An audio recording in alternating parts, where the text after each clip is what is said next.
Creando conciencia.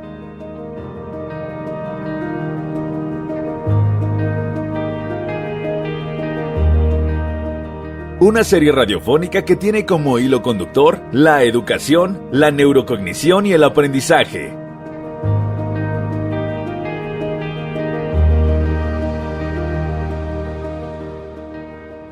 Creando conciencia.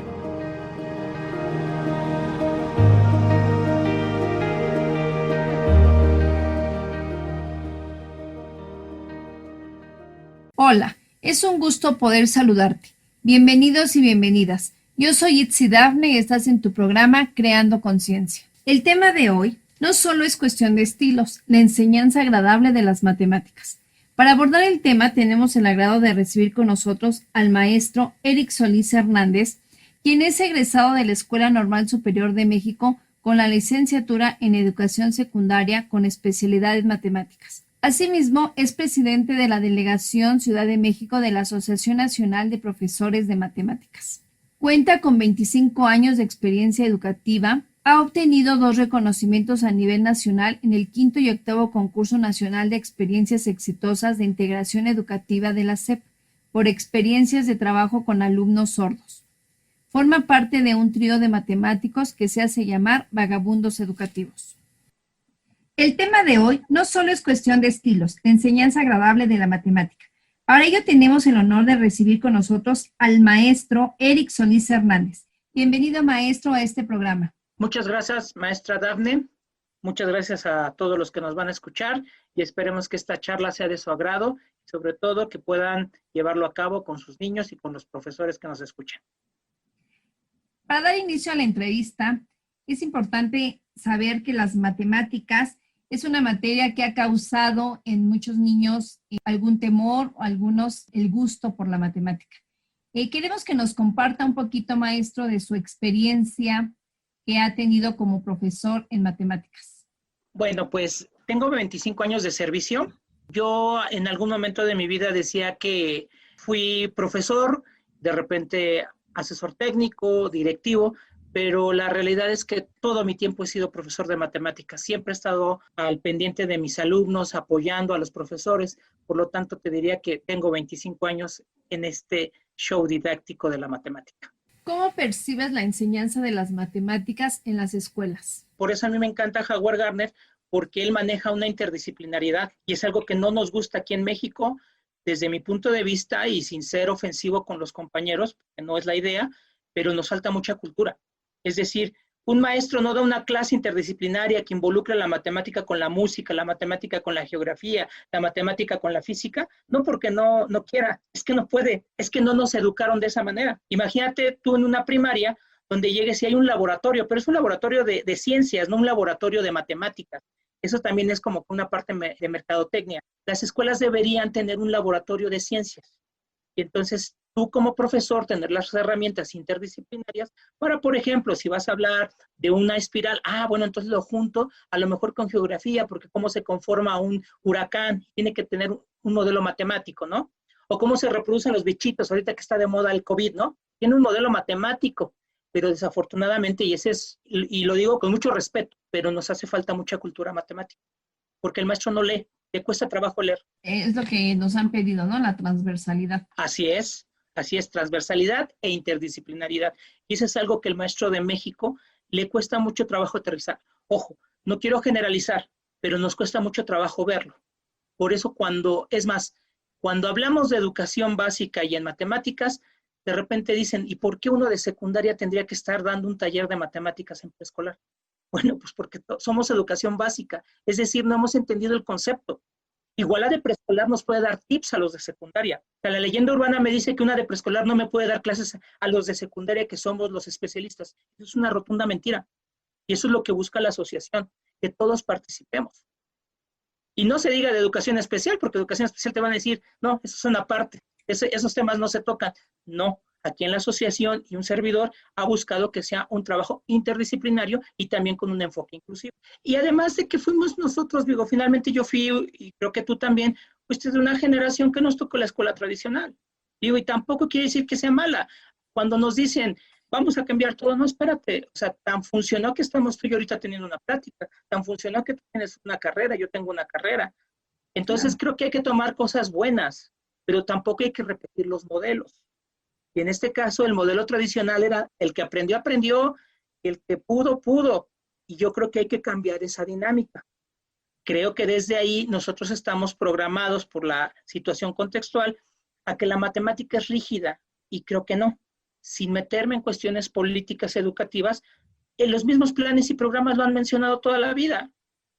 Es más, el último plan lo dice claramente, hay que hacer una diferencia entre lo que es un matemático y lo que es hacer matemáticas.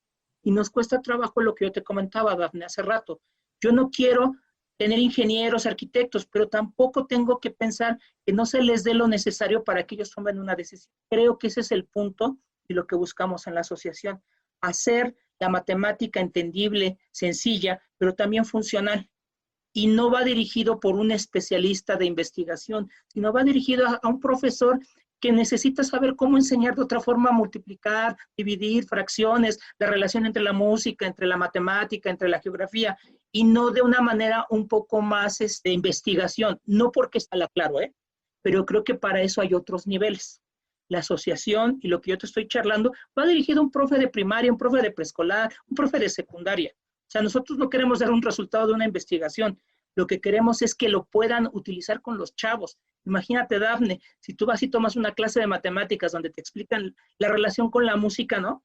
Posiblemente el chavo se interese y después quiera ser un DJ o pueda gustarle un instrumento. De eso se trata la educación básica, de buscar una interdisciplinariedad que le permita al chavo tomar una decisión posteriormente. Una tarea muy, muy importante para todos los maestros y los niños, ¿no? Que empiecen a encontrar ese talento y a desarrollar esas habilidades con las que cuentan. Yo creo, Dafne, si me permites, es que los profesores, por eso tenemos una gran misión. O sea, ¿cuántos de nosotros no somos lo que somos en este momento? Porque en algún momento de nuestra vida, no solamente nuestros padres, sino nuestros maestros, ¿cuántos maestros por ellos no somos lo que somos ahorita? O sea, ¿cuántos de ellos no nos dieron como que el ejemplo o el pretexto para decir, yo quiero ser como él? Y no me refiero a ser profesores, quiero aclararlo, sino que pudieron o están haciendo muchas cosas como cualquier persona normal, pero porque gracias a que un maestro los motivó, porque les dijo que la matemática no tenía que ser obligatoriamente para los genios, ¿no? Cuando te venden que una persona con muchas habilidades o capacidades para la matemática es de genios. Eso no es cierto. Por eso meto mucho a Howard Gardner. Gardner lo menciona, o sea, el hecho de que tú tengas un IQ con un grado muy alto, no quiere decir que seas buena persona, no quiere decir que seas un buen científico. Claro que tiene que ver, pero eso no determina, y creo que esa es la parte importante, Dafne, que yo he intentado como profesor y como presidente de una asociación, mostrarles que cualquier persona tiene el derecho y tiene la oportunidad de aprender matemáticas, pero de una forma distinta, no a la tradicional. Mira, Dafne, por eso yo me apego mucho, yo hasta luego le digo que mi papá Howard Gardner, pero ojo, no es con la intención de que sea lo único, hay muchas cosas y ya lo han sobrepasado, quiero aclarar. Pero creo que en educación básica, Gardner parte de dos situaciones que a mí me encantan. Pues la primera, nadie tiene por qué aprender todo lo que le enseñan. Y ese es un problema del profesor. Quiero acabar todo el programa, espérame. Enséñale lo básico, por eso somos educación básica. Dos, no todos tienen los mismos fines, las mismas vocaciones, los mismos gustos. Ahí es donde entran los estilos. Es decir, a lo mejor a mí me gustan las matemáticas, pero no tienen también por qué gustarte a ti. Esa es una realidad. Pero en este enfoque inclusivo, no debo permitir por ningún motivo que un profesor, por desconocimiento o por una sutileza, haga que se empiece a discriminar a mucha gente cuando da una clase aburrida, tediosa, y hace implícitamente que el niño tome una decisión de decir, guácala las matemáticas, y yo no estudio algo que tiene que ver con matemáticas. Cuando en la vida real lo ocupamos en muchas cosas, y no tendríamos por qué demeritar a esas personas. Y pongo un ejemplo. Si tú vas, por ejemplo, te subes al transporte, te garantizo que el señor que está manejando te gana en hacer cuentas. O sea, mientras a lo mejor tú vas a sacar tu celular y calcular, el señor ya nos ganó. Pero eso no quiere decir que sea de menos porque yo tengo un grado y el señor no.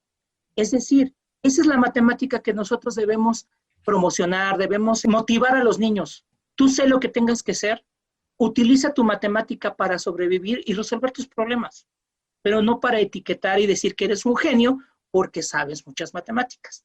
Esa es, digamos, que un poco la propuesta que yo tengo como profesor.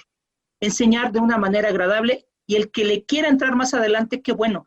Y el que no, que quiera hacer otra carrera, desarrollar otras habilidades, qué bueno, hay que motivarlo a todos por igual. Inducir al alumno a que toda la matemática se aplique en la vida diaria sería como más fascinante para él. Fíjate que lo que comentas resulta muy interesante, Dafne, porque no todos piensan de esa manera. Es decir, los profes quieren que los alumnos resuelvan problemas, pero si no le encuentran un significado para esa resolución de problemas en su vida diaria, no va a servir de mucho. Yo hasta en broma les digo que pareciera que repiten las tablas de multiplicar como loro huasteco, porque no le encuentran una aplicación. Entonces, cuando hablamos de los estilos, cuando hablamos de esas inteligencias, te voy a compartir, Dafne, que el que es el creador de la teoría de las situaciones didácticas, el doctor Guy Brousseau, retoma todo esto que tú estás comentando de que por qué habría que hacerlo más sencillo, por qué habría que buscar otras condiciones. Y a mí me encanta una frase que él dice, que no es solamente saber mucha matemática, hay que saber cómo enseñarla.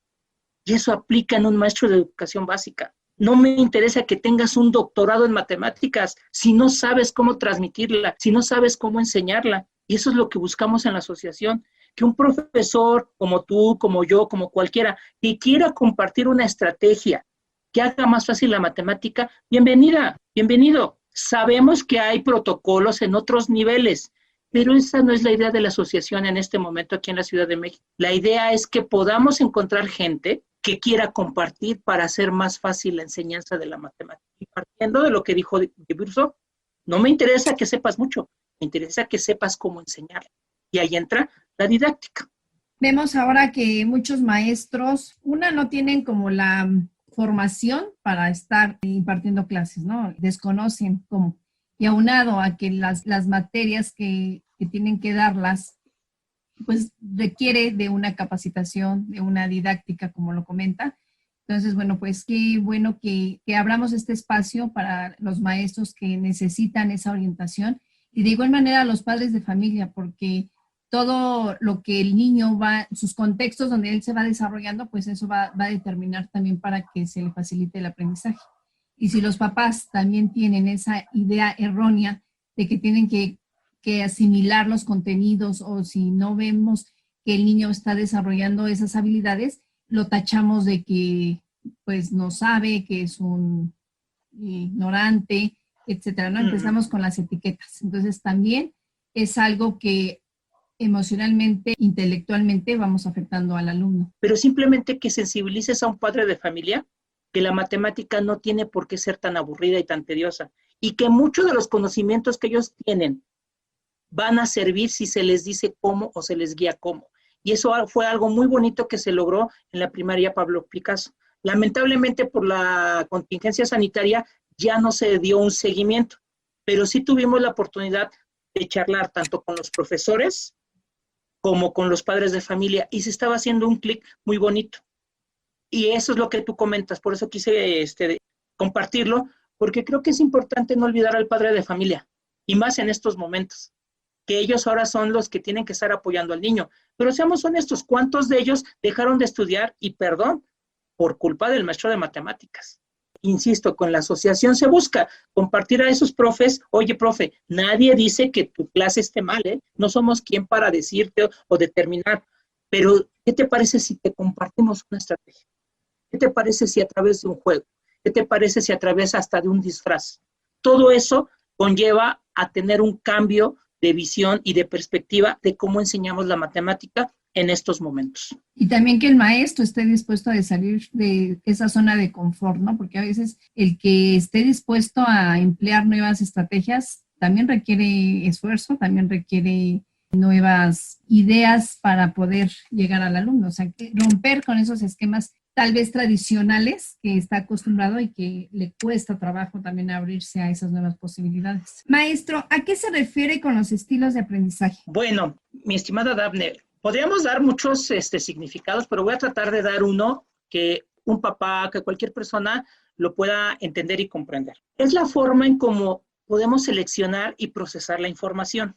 Es decir, es la forma en cómo a mí me gusta recibir, percibir y procesar la información. Un estilo no es una etiqueta. Es decir, para un papá, yo comentaba, si a un niño le gusta escuchar la tele, no hacer más. Esa es una forma de percibir y recibir la información. Otro estilo podría ser, papá, ¿me dejas ver la tele con mi hermano para que él me ayude? Esa es otra forma de percibir y recibir la información. O va a haber otro niño que le diga a su papá, papá, ¿me puedes guiar en cómo debo hacer las cosas? Pero ojo, no que el papá lo haga, sino que lo motive o que le diga cómo hacerlo. Y finalmente otro estilo va a ser aquel que le diga, a ver papá, déjame intentarlo y tú después lo revisas. Ese es un estilo de aprendizaje. De una manera, digamos, sencilla y coloquial, platicando y trabajando en equipo. Y posiblemente él solo no le cueste trabajo, ¿no? Pero si lo pones en compañía de su amigo, trabaje mucho mejor. Va a haber otro que diga, a ver, profe, a mí deme las indicaciones cómo debo hacerlo. O va a haber otro que te diga, profe, necesito que me dé el concepto para poder entender lo que yo quiero hacer o lo que usted me está pidiendo, ¿no? O va a haber otros como yo, como tú, como Berito, como alguien de la asociación que diga, maestro, déjeme hacerlo, a ver qué sale. Esos estilos que maneja Kolb los podemos aprovechar en la clase de matemáticas, no como una etiqueta, sino como un entendimiento de que mi alumno va a aprender matemáticas no de la misma manera que a mí me enseñaron. Y no tiene que repetir lo que yo haga. Porque, ojo, Dafne, si un alumno me da una respuesta extraña, me da una respuesta que yo no esperaba, en ese momento estoy comprobando que mi alumno aprendió algo diferente. Si yo espero que siempre me contesten lo mismo, perdón, Dafne, estoy comprobando que el niño está repitiendo lo que yo quiero, pero que no está aprendiendo algo nuevo. Por eso, insisto, esa es la parte que a mí siempre me ha agradado, utilizar los estilos no como una etiqueta, sino como una forma diferente y una justificación para hacer cosas diferentes en una clase de matemáticas. Ser observador, observar a cada alumno cuáles son sus fortalezas para poder potencializarlas. Uh-huh. Entonces, sí es importante como desarrollar esa habilidad de observar y de entender al alumno sus procesos de aprendizaje y cómo lo está haciendo. O sea, como tú dices, no es como el que si no me contesta de esa manera está mal, no, es su proceso, es su proceso mental y es muy respetable y darle como, en lugar de aminorar esa respuesta, pues motivarla y si está mal, pues inducirlo a ver por qué la dijo mal, no le entendió, regresarme tal vez a dar el tema, preguntarle, ¿cómo lo entendiste? Porque, bueno, a veces generalizamos, dicen, ¿no? ¿Entendiste? Y con uno o dos que contestaron, ya creen que todo el salón está entendiendo, ¿no? Entonces, esa parte también es importante invitar a los maestros a que identifiquen esas habilidades de sus alumnos. Así es, por eso te comentaba, Dafne, que el hecho de comentar los estilos de aprendizaje no es con la intención de etiquetar a nadie, ¿eh? O sea, ojo, porque muchos dirían, bueno, ya tengo mi semáforo de estilos y, bueno, perdón, profe, ya identificaste que no todos van a querer siempre un concepto, que les vas a tener que permitir. Es decir, Kolb maneja un ciclo de aprendizaje. Quiere decir que en algún momento de nuestras vidas, Dafne, como tú y como yo podría decirte que ahorita estoy en contra de una clase tradicional, de una clase rígida, perdón, pero cuando tenga que entrar al álgebra, o tenga que entrar en ciertos conceptos, tengo que ser rígido y mecánico. Por eso decía, la educación tradicional no está mal, pero no tenemos que abusar de ella, como también el juego. El juego es excelente medio para aprender, pero no me la puedo pasar todo el día jugando. Por eso te decía que una intención como especialista, como profesor de matemáticas, ha sido unir para que el profesor tenga diversas herramientas. Es decir, tú ahorita con la tecnología o nosotros con la tecnología podríamos decir en este momento, voy a poner una presentación PowerPoint, tengo un software, o sea, hay muchas cosas que tú puedes tomar, ¿no? Bueno, como profesor, cuando estés dando una clase, considera los estilos, considera sus inteligencias, considera la didáctica de la matemática, considera el bagaje cultural que tiene el chavo y considera también tu cultura para poder diseñar una clase de matemáticas que sea agradable. Esa es la idea de un servidor. No nada más en la matemática, tomando yo creo que esos 4 elementos que mencionaste, yo creo que haría un profesor maravillas con sus alumnos. Esa es la idea de una clase, que el profesor pueda adaptarse a los estilos del niño. Ojo, y reitero, el profesor se debe adaptar a los estilos del niño, no el niño al estilo del profesor, que esa era la clase tradicional. Y como tú mencionaste hace rato, imagínate pedirle a alguien que se adapte al niño. Pues le va a costar mucho trabajo porque no es nada cómodo y entonces me quita de mi estándar, de mi zona de confort, donde yo siempre repito y repito las clases, perdón, sin ofender a nadie, compro las planeaciones para dar una clase y ahí es donde yo creo que el sistema mexicano y el profesor está fallando mucho. No puedes continuar dando la misma situación. Y si me permites, Guy Brousseau también dice algo muy importante, Dafne, que si tú insistes en seguir haciendo las mismas actividades, en la misma situación didáctica, vas a llevar a la muerte pedagógica al alumno. Y eso no lo queremos entender. Queremos todavía, insisto, comprar una planeación cuando desconocen el contexto del niño. Quiero repetir la misma actividad porque siempre me ha funcionado sin considerar los estilos, las inteligencias, el contexto y bagaje cultural del alumno. Muy cierto lo que comentas, porque la monotonía acaba con el interés. Es algo muy peligroso caer en la monotonía con un niño, porque el niño siempre está activo, descubriendo, queriendo indagar, queriendo experimentar. Ya hasta el niño sabe, no, hoy nos tocan operaciones, hoy nos toca hacer esto, no, hoy. Entonces, también el niño va perdiendo ese interés por el aprendizaje. Es momento de irnos a una pequeña pausa. Regresamos con más de No solo es cuestión de estilos, la enseñanza agradable de las matemáticas.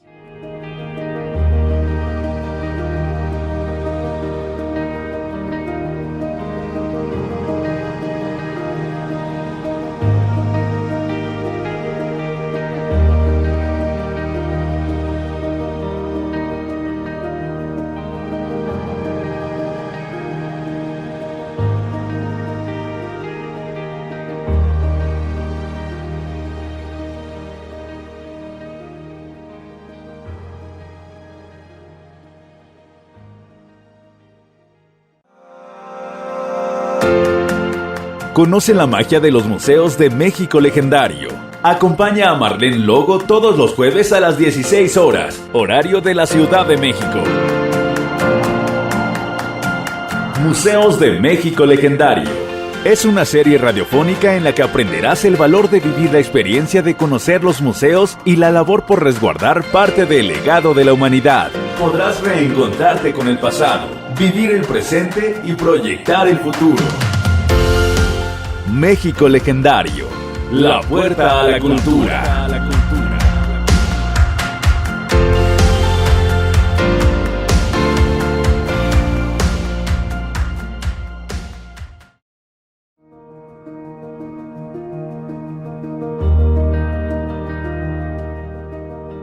Creando conciencia.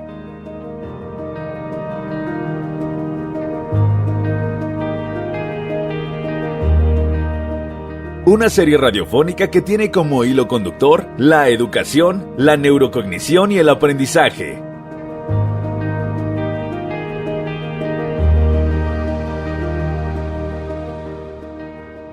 Creando conciencia.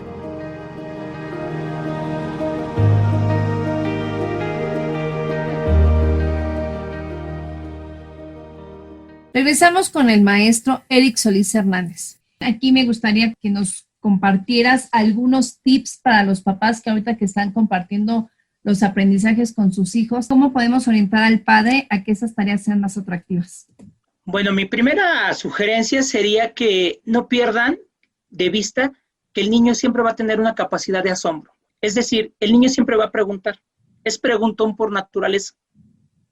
Lo primero que les daría como tip es tener paciencia para poderlo guiar. El papá debe entender que el niño va a preguntar, va a cuestionar. Y lo primero que le diría al papá es tener paciencia y sobre todo tener la capacidad de reconocimiento de decir, te ayudo a buscar. Es decir, ahorita con esta situación se busca que los niños sean más autosuficientes. El problema es que los papás no nos enseñaron a ser autodidactas, autosuficientes. Nos enseñaron siempre a depender de algo. Y creo que esa es la parte que tendríamos que empezar a cambiar poquito a poquito.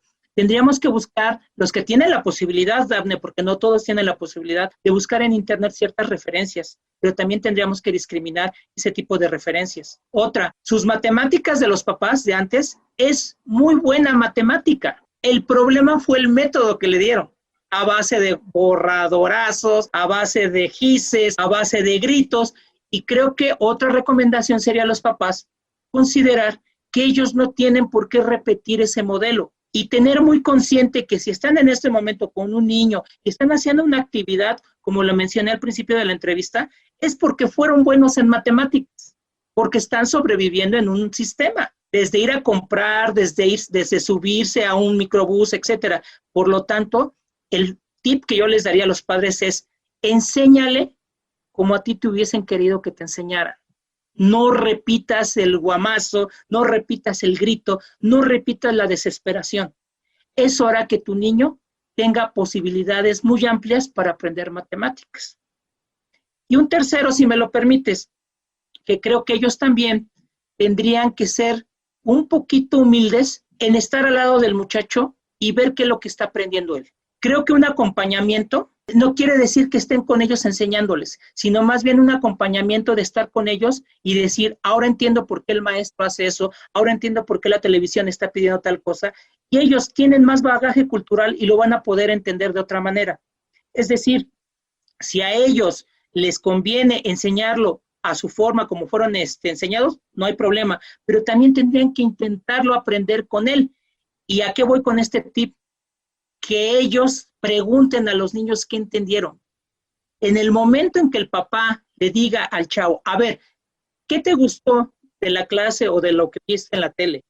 ¿Qué fue lo que no te gustó? En ese momento el padre de familia se dará cuenta, de que el niño entendió algo. Algo debe haber entendido, pero hay que saber cómo sacarle la sopa a ese niño. Digamos que esos serían mis 3 tips en este momento. Ojalá que los papás que nos estén escuchando tomen cartas en el asunto y sobre todo lleven a cabo estos consejos que le van a ser de gran utilidad para poder orientar a su niño de mejor manera y sobre todo, como comentas, no repetir esos patrones. Por eso insisto, algo que insisto a los papás es no se desesperen, porque el alumno sordo después terminó enseñándome a mí. Y el papá también terminó enseñándome a mí que había otro modelo sin que uno fuera especialista en matemáticas. Así que los papás tienen muchas herramientas, muchos tips que pueden aprovechar para enseñarle a sus hijos. Claro, y también vemos a muchos niños que se frustran porque, bueno, yo he escuchado en las oportunidades que he tenido de estar con niños, el que su papá le quiere enseñar de una manera y el niño después dice, no, así no me lo enseñó mi maestra, ¿no? Eso no me lo enseñó mi maestra. Entonces, también el niño defiende la didáctica o la estrategia que le enseñó la maestra. Entonces, sí es importante como enseñarle como esos 2 caminos. Mira, yo te lo voy a enseñar así, es correcto, lo que te enseña la maestra es correcto, y tú sabes cuál eliges, ¿no? Entonces, también para darle esas opciones al alumno y que no entre como en confusión, porque sí es muy triste para el alumno. Sí, es cierto lo que tú comentas, yo estoy contigo en ese aspecto, pero si el maestro también te pone en el lugar del papá, así de que no, yo te enseño de esta manera, y el papá también, ¿quién sale perdiendo? El alumno, el niño. Entonces, el papá también debe entender que el maestro tiene un método. Por eso decía, es importante recuperar esas estrategias de los padres. A lo mejor les enseñaron de manera mecánica, funciona, pero como tú bien dices, habría que tener paciencia, Dafne, para poder entender que el profe lo enseña de una manera, el papá lo puede enseñar de otra manera, pero no olvidar que el que va a ganar es el niño, si tiene diferentes formas de hacerlo. Y perdón, yo diría al final de cuentas, resuélvelo como quieras, pero llega al resultado, inténtalo. Y sobre todo, permitirles que la rieguen. En matemáticas no pasa nada si la riegas, pero inténtalo, que eso es algo muy importante en la matemática. Maestro, ¿qué tan importante es que los maestros reconozcan los estilos de aprendizaje? Es que fíjate que en ese aspecto que comentas, Dafne, pareciera que hasta somos incongruentes. Por un lado, yo busco la homogeneidad como profesor de que todos aprendan, pero cuando me sale alguien diferente me obsesiono con las diferencias y quiero que se convierta en parte de alguien normal, en alguien que tenga las mismas características. Por eso es muy importante que el profesor conozca que hay estilos para aprender. Por eso lo de los estilos de aprendizaje de Kolb nos permiten conocer cómo proceso la información, cómo me gusta recibirla, pero también cómo me gusta utilizarla. Por eso me gusta mucho el poder trabajar con los profesores un poquito lo de los estilos de aprendizaje. Porque fíjate, Dafne, cuando hablamos de un estilo de aprendizaje, pareciera que es una etiqueta. O sea, yo estoy etiquetado como el maestro que no le gusta dar cuestiones teóricas. No, espérame. Nadie dice que con los estilos etiquetes a alguien. Más bien, con los estilos conoce cómo le gusta aprender y puedes diseñar, utilizando tu didáctica de la matemática, una buena clase de matemáticas. Por ejemplo, con Kolb son 4 estilos: convergente, divergente, asimilador y acomodador. Cada uno de esos estilos tiene una característica importante. Por ejemplo, un estilo es el reflexivo. Y me vas a decir, ¿y de dónde salen esos estilos, no? Bueno, traen una situación histórica desde cómo nosotros nos gusta aprender. Esto ya viene desde el siglo pasado. Insisto, ya fue modificado y muy avanzado por parte de la neurociencia, pero creo que todavía se puede seguir utilizando, insisto, como un referente. Cada individuo tiene diferentes formas de ver las cosas, cada individuo tiene diversidad de entenderlo y de procesarlo. Entonces es importante respetar esos procesos de aprendizaje en cada alumno, esos estilos. Algunos tal vez escuchando, tal vez viéndolo, puede entender muchas cuestiones, ¿no? Entonces sí es importante como papás entender que cada persona tiene un estilo diferente de aprender. Claro, y para los profesores yo le agregaría, no por hacer de menos a los papás, aclaro, sino los profesores que posiblemente digan, ay, esa definición queda muy... Ok, perfecto. Para un estilo de aprendizaje se consideran 3 cosas: lo cognitivo, lo afectivo y lo fisiológico. Tendríamos que respetarlos, como tú bien lo dices. Hablando de la parte afectiva, yo creo que también es una parte muy importante, ¿no? También ver en qué nivel emocional está el niño para ver qué tanto está abierto a aprender. Por supuesto. Es más, de hecho, no olvidemos, y ese es un muy buen tip, Dafne, que yo le daría a los papás. No hay peor maestro que el mismo padre al hijo, porque de repente entramos en la parte emocional y simplemente porque mi papá me lo dijo, el chavo dice no lo hago. Y entonces el papá, con esa autoridad, quiere que se hagan las cosas como él dijo. Es decir, entramos en un choque, no porque sea malo, porque así nos enseñaron. Entonces, ¿qué decimos? Que el maestro lo arregle. No, también lo podríamos arreglar como papás. Por eso insistí desde un primer momento a los papás que nos están escuchando. Ténganle mucha paciencia y sobre todo apertura de que ellos van a aprender de otra manera. Y algo muy importante, si me lo permites, el que yo sea bueno en matemáticas no quiere decir que mi hijo tenga que ser bueno en matemáticas. Quitarnos esa etiqueta. Por eso los estilos. Es que el papá le gusta la mecánica y a mi hijo le debe gustar la mecánica. No, por eso Howard Gardner lo mencionaba. No todos tenemos las mismas vocaciones, los mismos gustos. En eso hay que respetar, mi estimada Dafne, y se lo comentaría a los papás que nos están escuchando, la diversidad de estilos, las inteligencias y sobre todo los gustos y preferencias de nuestros niños. En eso hay que ser muy respetuosos. Y van a ver que los niños después se lo van a agradecer. Claro, y estamos en un mundo de más oportunidades, un mundo donde no, ahorita que estamos en la pandemia y que no podemos salir tal vez a un museo, a un cine, pero tenemos el Internet, que es una herramienta sumamente importante y útil y podemos sacarle muchos beneficios al Internet. Maestro, ¿qué les puedes decir a los docentes para que puedan llevar su didáctica, su práctica docente con alegría, con buenas estrategias para poder llegar al alumno?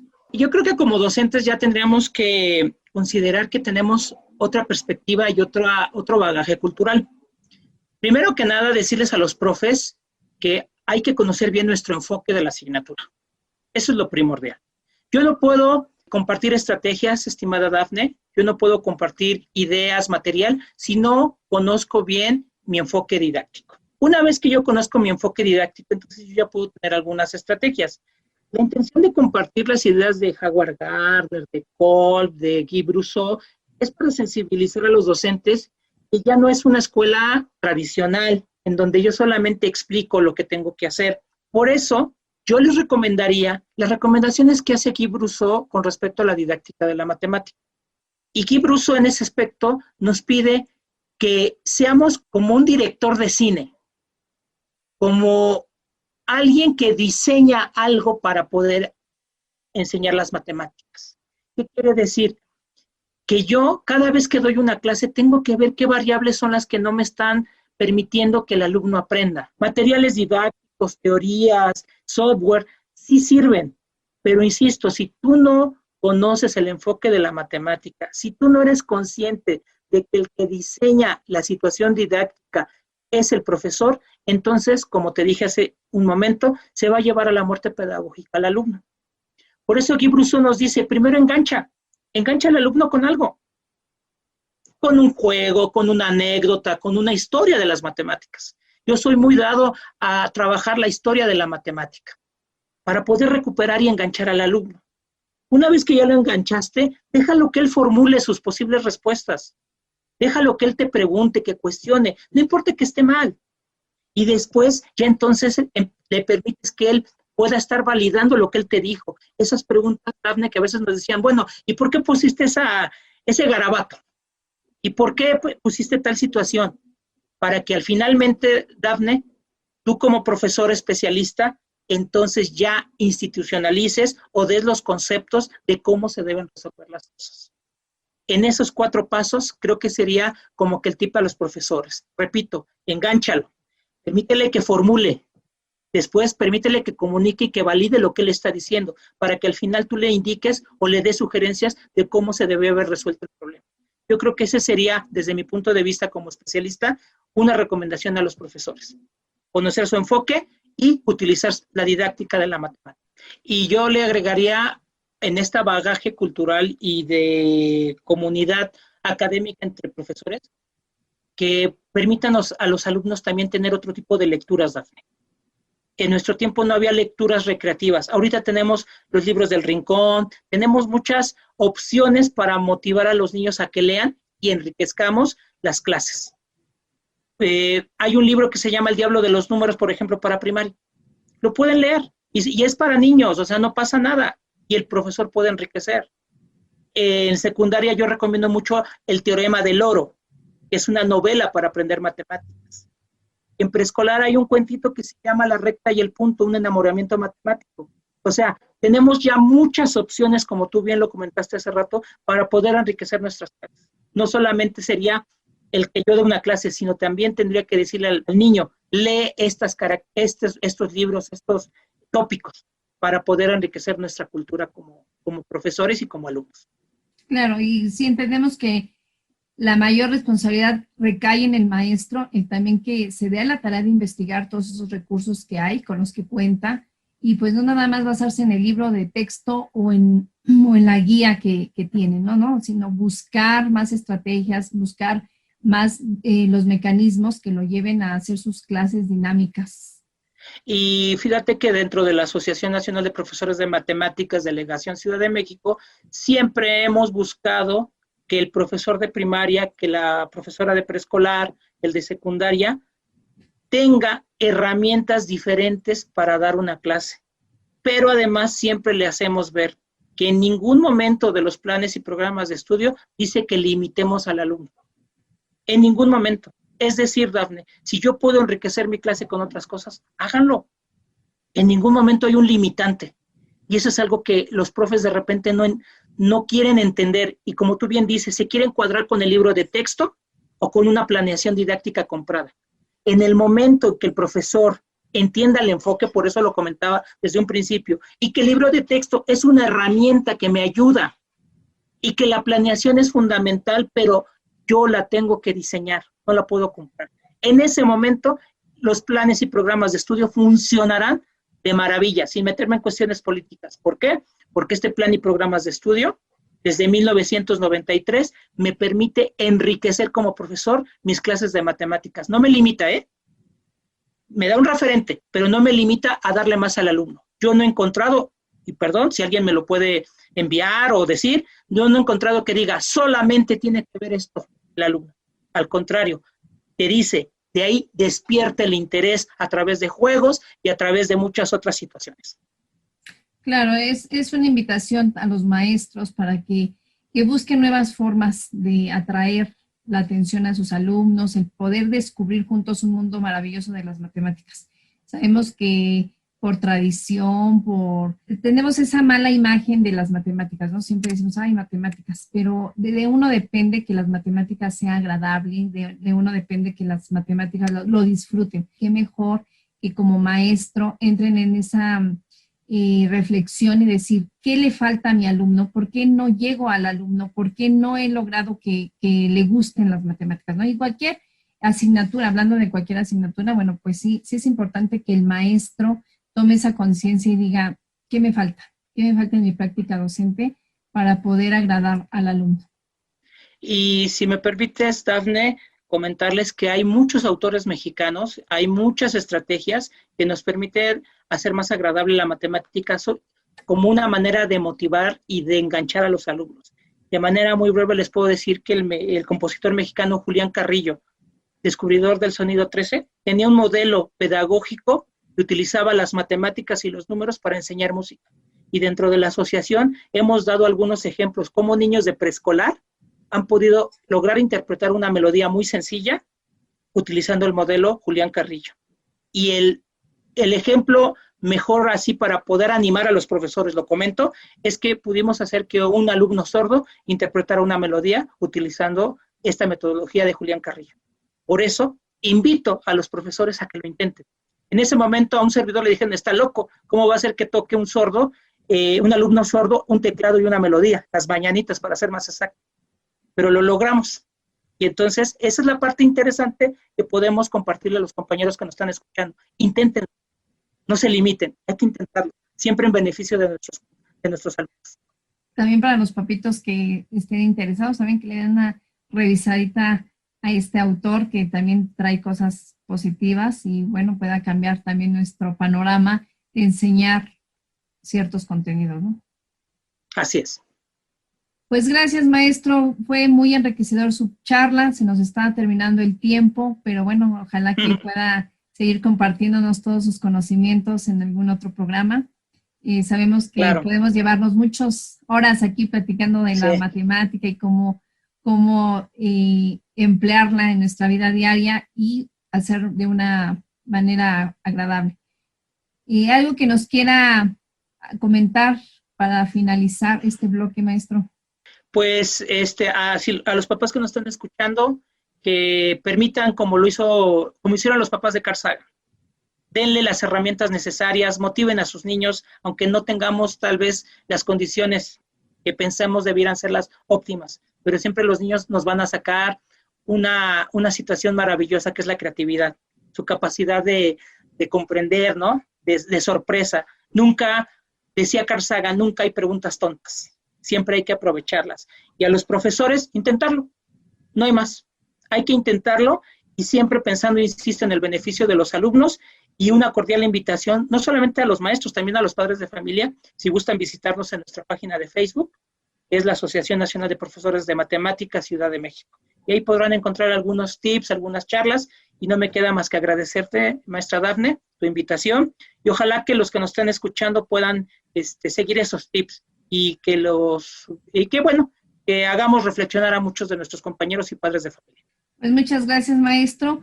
Estamos al pendientes y ojalá que muchos maestros se acerquen a la asociación a buscar apoyo, a buscar nuevas estrategias, que siempre las necesitamos. Siempre tenemos que estar innovando y ahora sí que nuestros alumnos no nos pueden rebasar, ¿no? Siempre tenemos que ir un paso más adelante que ellos. Así es. Muchas gracias a todos. Agradecemos a nuestros radioescuchas el habernos acompañado a un programa más de Creando Conciencia. Yo soy Itzi Dafne, en la producción Mario de la Fuente. Estás en Radio México Legendario 2020. Hasta la próxima.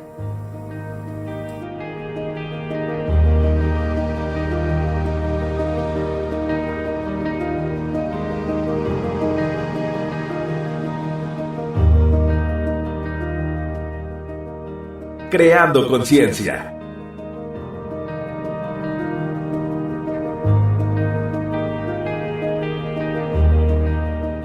Una serie radiofónica que tiene como hilo conductor la educación, la neurocognición y el aprendizaje.